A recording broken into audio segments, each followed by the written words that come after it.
After a crushing defeat, the indestructible boxer becomes a priest, but 10 years later returns to the ring. Let's do this, let's fight. You want to fight? The movie begins in Houston in 1960. Young George and his family move into a new home, but it's in terrible condition. Even the electricity isn't working. That evening, their mother carefully divides a single hamburger into 4 pieces for the children. Starving, George is eager to eat his share right away, but his sister Mary insists they pray first. Reluctantly, he waits until their mother finishes the prayer. The moment she does, he devours his portion in one bite. Noticing that her brother is still hungry, Mary kindly offers him half of her own share. I loved her for that. Same night, George's mother sternly tells him that he cannot afford to repeat a grade again. Catching up would be too difficult, and she begs him to stay out of fights. So promise me, you won't fight. The next day at school, George is met with sideways glances because of his appearance. During class, he tries to answer a question, but the teacher ignores him because of his dirty shoes. Instead, she calls on a student with polished dress shoes. During lunch, George sits alone without food, while his classmates enjoy their packed meals. One of them mocks George, pointing out that he can't even afford a piece of bread, and starts treating him like a dog. Go get it. Furious, George punches the boy in his well-fed face. As the teacher approaches, he runs away. Years later, George and his friend loiter near a bar, looking for a victim. A drunken man stumbles out, and the two friends follow him to rob him. However, they soon realize that he's a police officer. You're busy right here, huh? A police car arrives, and a chase begins. George dives under a house. Moments later, a police car with a dog pulls up. George covers himself in sewage from a nearby drain to mask his scent. His clever plan works, and the police, along with the dog, drive away.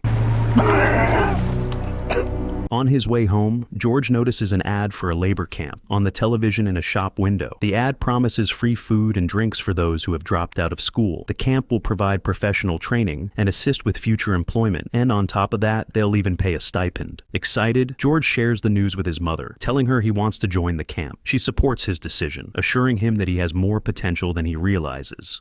Look at me. You got more inside than what you're showing. A few days later, George arrives at the camp in California. At the entrance, a guard explains the rules to him. Inside, he quickly shows his roommate Desmond who's in charge. In his sports bag, George finds a new pair of Converse sneakers and a note from his mother, while Desmond looks at him enviously. George struggles with his electronics class, causing the other students to laugh. He silences their laughter with a stern look. The next day, Desmond listens to music, while George grunts over his homework. Annoyed, George yanks the plug out of the record player. You always this pissed off? When I'm trying to study. Desmond takes a swig from his flask and offers George a drink, but he declines. However, during their conversation, they start to connect. George's mood lifts when Desmond invites him to the cafeteria. He's eager to wear his new sneakers, but to his horror, he discovers they're missing. In the cafeteria, Desmond advises George to report the theft to the authorities after lunch. He shares that, thanks to him, there are extra chocolate cookies in the cafeteria today. Due to his talent in mathematics, Desmond was put in charge of ordering food, and he adjusted the weekly orders, replacing beans with cookies. George notices a guy strutting around in his stolen sneakers. Seeing George's angry stare, the guy panics, runs away, and locks himself in his room. George kicks the door open and nearly throws the thief out of the window. Hearing the noise, Doc rushes in to break up the fight. Trying to justify his actions, George explains that his mother worked hard to buy those sneakers. That boy stole my shoes. My mama worked hard to give me those. In the car, Doc offers George 2 options: send him to jail or home. He gives him money for a bus ticket and drives him to the stop. George begins begging Doc not to expel him from the camp. Moved by sympathy, Doc decides to give him another chance. He asks if George has ever done any boxing. It turns out Doc is a boxing coach, and he realizes that the 2-meter-tall teenager possesses remarkable strength. He invites George to join his boxing club. George eagerly agrees. You want to learn it? Yes, sir. The next day at the gym, Doc introduces George to his sparring partner. George reacts aggressively to his opponent's jokes, and Doc reminds him that they're not here to kill each other. George steps into the ring while an excited Desmond urges the spectators to place bets. When the sparring begins, George tries to land powerful punches, but his lack of technique makes him an easy target, and he quickly ends up on the floor, causing the crowd to laugh. Feeling humiliated, George walks off, and on his way out, punches the heavy bag so hard that it falls, silencing everyone. In the locker room, Doc reassures George, explaining that 6 months ago, his opponent was just as inexperienced as George is now. Doc assures him that with proper training, he can reach the same level. Frustrated, George complains that he's become a laughingstock, but Doc insists that he needs to ignore what others think and focus on his training. Doc begins to train George intensely, teaching him various boxing techniques and tricks. There you go. George struggles with coordination and footwork. Doc emphasizes that boxing isn't just about physical strength, but also strategic thinking. After a while, George calls home. At first, the conversation goes smoothly until he mentions that he's doing boxing, and his mother disapproves. Their conversation is suddenly cut short when George runs out of money for the call. George? Later, George steps into the ring again against the same opponent, but this time, the fight goes completely differently. In just a few seconds, George knocks him out, impressing Doc with his rapid progress.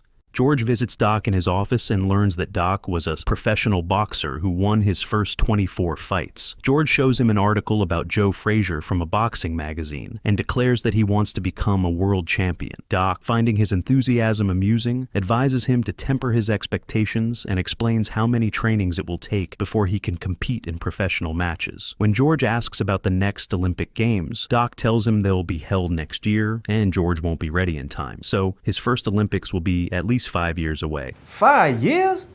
I'll be an old man. The scene shifts to the following year, at the Olympics in Mexico. George is now 19, and the commentators note that the guy has been boxing for only a year. He steps into the ring against a more experienced Soviet boxer. The commentators doubt his chances, while his family proudly watches the fight on television. As the fight begins, everyone at the camp cheers for George, even his mother, who, despite her negative views on violence, joins the children in front of the TV. George lands several decisive punches, easily winning the gold medal. His victory evokes mixed feelings in his mother, who struggles with the brutality of the sport, while George, thrilled, raises the American flag. The day after his victory, George proudly walks through his neighborhood with the medal around his neck. He runs into his former accomplice, who criticizes him for raising the American flag after the fight, especially when other black athletes stood with their heads lowered on the podium to protest racism in the United States. He accuses George of simply performing for the amusement of white people, when he could have used his name to speak out about black issues. Frustrated, George returns to his mother and pours his heart out, telling her how tired he is of his friends calling him a traitor. She comforts him, offering him dinner. George swears that he will win a professional championship belt to make everyone respect him. I'm gonna win the championship belt, and they'll respect me then. George moves to Oakland to train with the best. At the airport, he notices a beautiful girl reading a sports magazine with his photo on the cover. He strikes up a conversation with her, and her name is Paula. When her flight is called, she heads to the gate, and George desperately tries to get her phone number. George, do I look like the kind of woman that stands around by the phone? In response, she asks him to write down his number, slightly flustering him. He quickly writes it down, and as she walks away, he mutters to himself, "No." No, ma'am.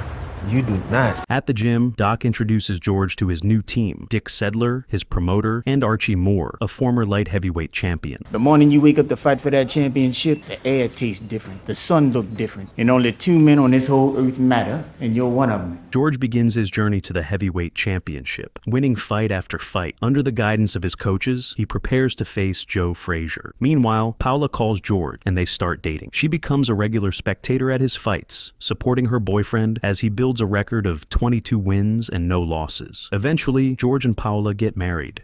Do you take this woman to be your wife?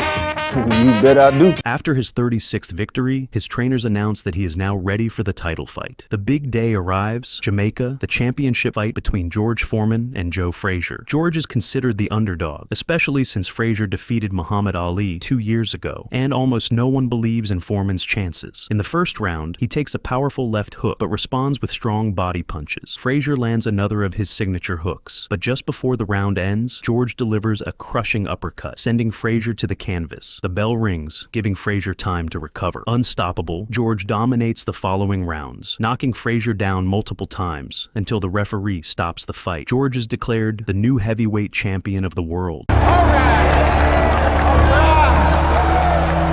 At the after party, George is met with applause as journalists shower him with questions and compliments. Amidst the excitement, his gaze falls on a girl who clearly craves his attention. George walks over to Desmond and offers him the position of his financial manager, acknowledging his talent in mathematics. Desmond agrees immediately, spilling his drink as George insists that he quit drinking. It's a long way from the job course, isn't it? Later, George returns to his hotel room and finds that same girl in his bed. Despite feeling confused, he allows her to stay, and something unclear happens between them. Afterward, George feels uncomfortable, realizing that he has been unfaithful to his wife. The next morning, George comes across an interview where Muhammad Ali mocks him, promising to send him back to the ghetto with one punch. George is furious at these words. A few months later, George hosts a family gathering at his luxurious mansion, proudly showing his mother his car collection. Now, each car has its own personality. That's why you need 5 of them? 5. Where do you see my garage? He's happy to see his daughter, but his relationship with his wife is noticeably strained. Before they begin the meal, his mother reminds everyone to thank God for the food. God, I bought the food, Mama. During the meal, his sister Mary announces that she's expecting a child, and Desmond shares that he has invested all of George's money in reliable stocks. Meanwhile, Paula steps away to answer a phone call and discovers that it's one of George's mistresses. She confronts him about it. Woman, I got a $5 million fight coming up against Ali. I dropped my life for you so that I could play seconds? Oh, so you don't like this life now, huh? I give you everything. I don't want everything. I want you. And George can't even look her in the eye. George then travels to the Democratic Republic of Congo for his fight with Muhammad Ali. In this country, Ali is revered as a hero, and almost everyone supports him. At the hotel, George sees Ali entertaining a crowd of celebrities and journalists with jokes, mocking George. Float like a butterfly, sting like a bee. His hands can't hit what his eyes can't see. Now you see me, now you don't. George thinks he will, but I know he won't. And claiming that sports journalists will regret making him the underdog. George approaches Ali. George, we was just talking about a different fighter. The crowd awaits his response, but he remains silent and walks away. Well, if he boxes how he does interviews, this gonna be a short night. I feel sorry for Ali. Foreman could put him in the morgue. Due to Muhammad Ali's immense popularity in the country, the crowd chants the legendary phrase Ali Bamaye, meaning Ali kill him. Despite this, commentators suggest that after George's dominant performance against Frazier, Ali stands little chance of winning. When the fight begins, George takes control, landing several significant punches, while Ali tries to float like a butterfly, sting like a bee. Ali's constant taunts and provocations only fuel George's rage. They told me you was bad, George. Let me see it. Throughout the fight, George aggressively corners Ali against the ropes, delivering powerful blows. Ali showcases his defensive skills, periodically counterattack. However, George's aggressive style gradually depletes his energy, and with each passing round, he looks increasingly exhausted, while Ali remains relatively fresh. During the break, a wild Archie encourages George, urging him to keep pushing forward. Doc, however, is visibly concerned by their advice, noticing George's growing fatigue and slowed movements. By the 8th round, it's clear that Foreman is exhausted, and Ali begins to dominate. He lands several strong punches, eventually knocking Foreman down onto the canvas. 7, 8. Ali wins the fight by knockout, handing George his first defeat. The crowd erupts in applause for their new hero, Muhammad Ali. After the defeat, George reflects on his life, realizing that he had been blinded by his aggression. He decides to make things right. He calls his wife and vows never to leave her again, but Paula asks him to sign the divorce papers. Seeking comfort, George visits his mother and confesses that he fired Dick and Archie, blaming them for his defeat. His mother offers him support. Listen, I know you done had a hard time, but I can't stand to hear you talking like this. Later, trying to prove his strength and regain respect, George decides to fight 5 boxers in one day. However, this idea seems reckless to everyone. Doc urges him to reconsider before it's too late. During the event, Muhammad Ali joins the commentators. Heavyweight champion and world-class clown Muhammad Ali about to join me at the table. Clown? Howard, don't get hurt now. As the fights progress, he draws the crowd's attention to himself, and soon, the audience begins chanting his name. Ali! Ali! Ali! Frustrated and craving a rematch, George challenges Ali to a return bout, sparking an argument between them. Despite the distractions and tension, George finishes the event victorious, defeating all his opponents and knocking out 3 of them. After the fight, Doc enters George's locker room and asks what he hoped to accomplish by fighting 5 opponents at once. Respect. He advises George to return to facing 1 opponent at a time. Their conversation is suddenly interrupted by a message for George. He rushes to the hospital and learns that his pregnant sister Mary is bleeding and has been urgently hospitalized. We need the best doctors. I'll pay for it. We already got the best doctors, George. The baby needs a miracle. We need to pray. While the doctors fight to save the baby's life, his family begins to pray. Shaken, George steps outside to pray. He asks God why he chose Mary's child, as she is the kindest person he knows. He begs God to take his life instead of the baby's, if anyone has to die. You won't take somebody? Take me. The next morning, George is greeted by his mother, and they go to Mary's room where they find her holding the baby. The child is healthy, and the doctors call it a miracle. Say hi to your nephew, Lil George. Little George. Yeah, Mama told me you prayed. Whatever you said to him, it worked. In the next scene, George fights Jimmy Young in the ring and ultimately loses the match by unanimous decision. In the locker room, the coach scolds George, stating that he missed his chance for a rematch with Muhammad Ali. Overcome by a powerful heat stroke, George begins hearing voices. Who said that? Nobody said nothing, George. Who said that? He loses consciousness and collapses. When he regains consciousness, Doc informs him that they thought he had died. I was. Jesus Christ is alive in me. A few days later, George is baptized. Soon after, he speaks at the church, nervously sharing with the congregation how he found God. Noticing a woman in the audience who is listening intently, he calms down. He proudly announces his intention to dedicate his life to God and become a preacher, which surprises and shocks Doc. Doc is skeptical of George's sudden changes, suspecting it might be a form of showmanship. You a fighter? I'm not a fighter. Not anymore. George then visits Muhammad Ali, who continues to joke around with him. Tell you that found Jesus. Congratulations, George. I did not know he was lost. George admits that he was once so angry at Ali that he wanted to kill him, but now he seeks forgiveness for that bitterness. I want to help people. Well, George, help me to do is fight Kenny Norton one more time, knock him out.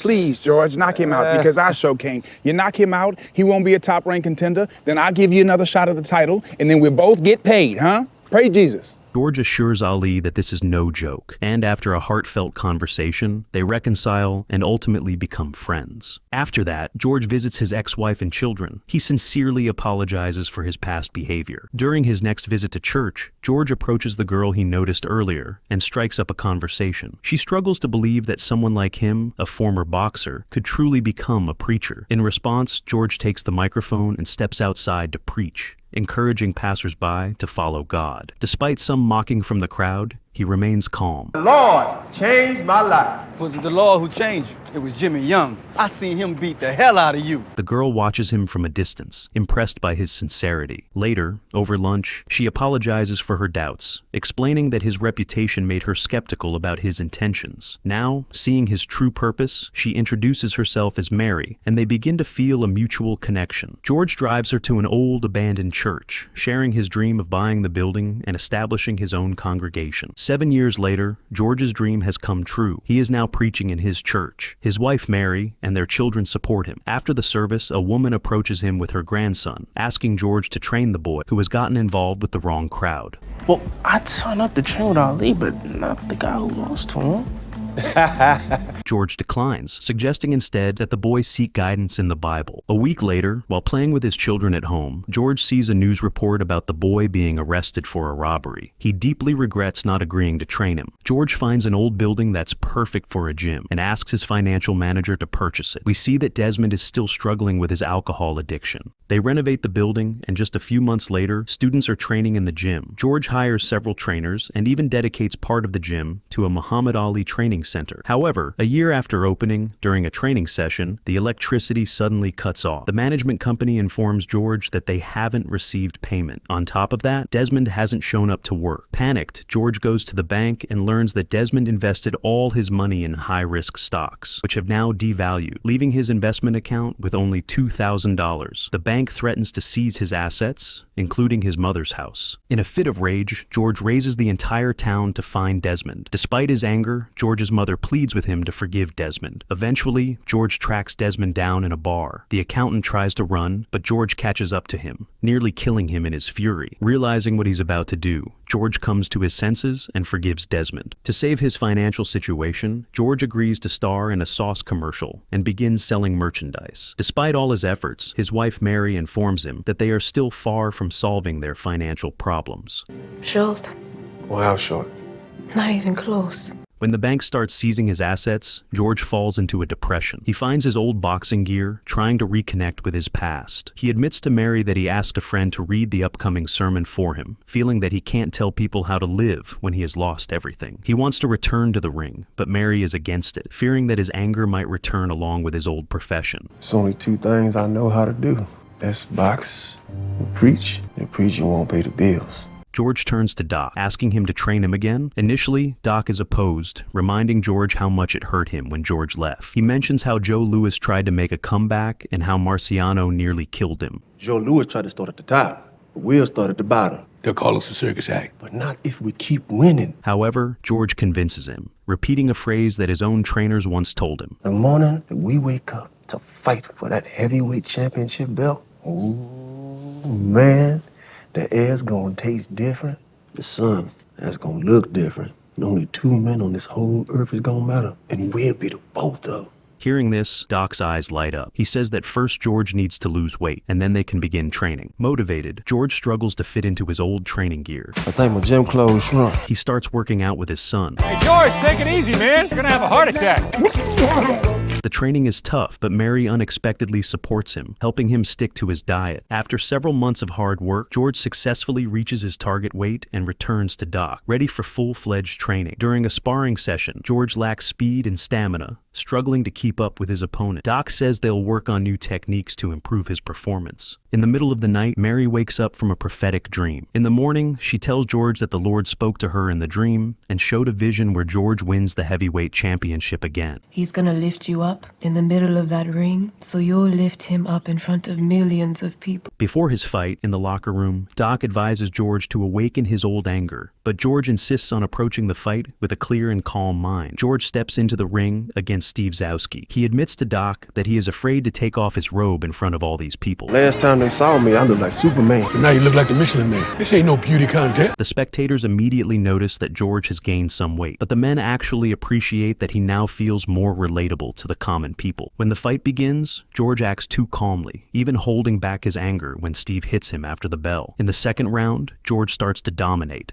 leaving Zowski with no chance. Seeing that his opponent can no longer resist, George demands the referee stop the fight. Stop the fight! News of George's triumphant return spreads quickly, as no one has ever come back after such a long hiatus. After an impressive streak of 24 victories, 42-year-old George Foreman faces reigning champion Evander Holyfield in a bout dubbed the fight of the century. Despite his desperate efforts, George loses by unanimous decision from the judges. After the fight, George heads to the bank, where all the employees greet him with applause. Though he didn't win the match, he is pleasantly surprised to see a $12 million payout from HBO for the fight. Despite this financial success, he tells Mary that his work is not yet finished. Your vision. Maybe I heard him wrong. You heard him right. He did his part. We have to do ours. 3 years later, Michael Moorer defeats Holyfield to become the new champion, making George the #1 contender once again. At 45 years old, no one believes he stands a chance against the 26-year-old Moorer, who boasts 30 knockout victories with an undefeated record. Moorer is also the first southpaw heavyweight champion in history. How can you beat that man? During the fight, Moorer dominates the early rounds, and George struggles to keep up. Everyone at his center, including his mother, watches anxiously, cheering him on. After the 9th round, his trainer suggests throwing in the towel.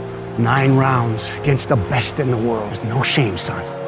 No shame. However, in the 10th round, George lands a devastating right hand, sending Moorer crashing to the canvas. Against all odds, George Foreman wins the title, becoming the oldest heavyweight champion in history. We did it. Thank you.